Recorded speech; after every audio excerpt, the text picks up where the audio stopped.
Hello Cambly learners, my name is Shelly and I'm a tutor on Cambly. Today you'll be learning how to exchange contact information in a business setting.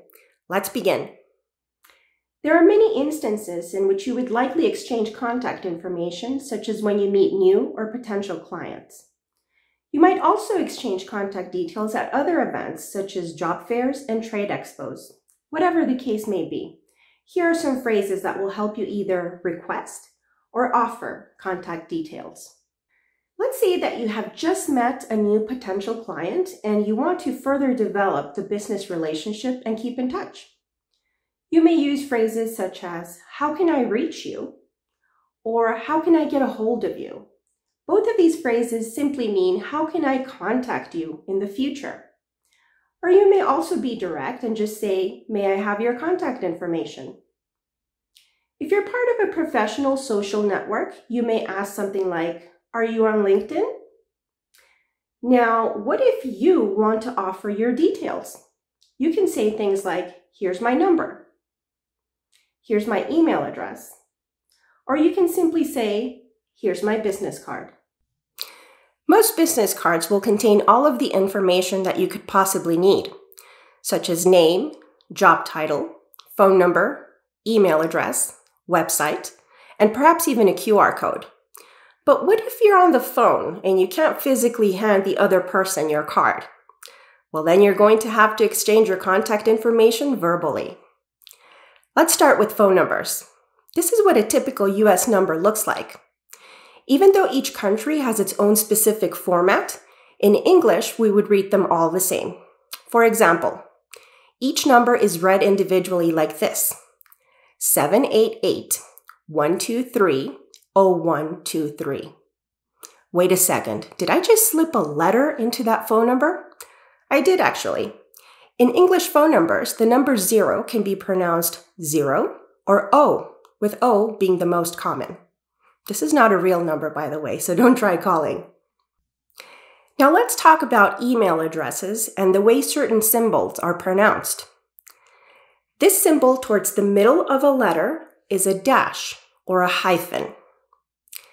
This one is pronounced at. The line towards the bottom of the text is called an underscore. And finally, that little period is called a dot. Let's take a look at an example that incorporates all of the above. Not a real email, by the way. Shelly-k@cambly_tutor.com.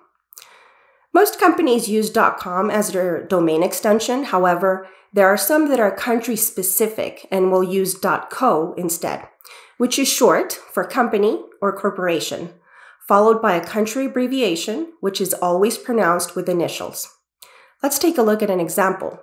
Shelly-k@cambly_tutor.co.mx.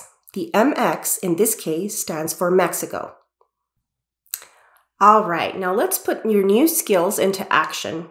Pause the video and go grab a pen and some paper because I'll be dictating some phone numbers and email addresses to you. Okay, are you ready? Here we go. 788-857-5523. If you wrote this number, then you got it right. Next one. 788-950-6700. If you wrote this number, then you got it right.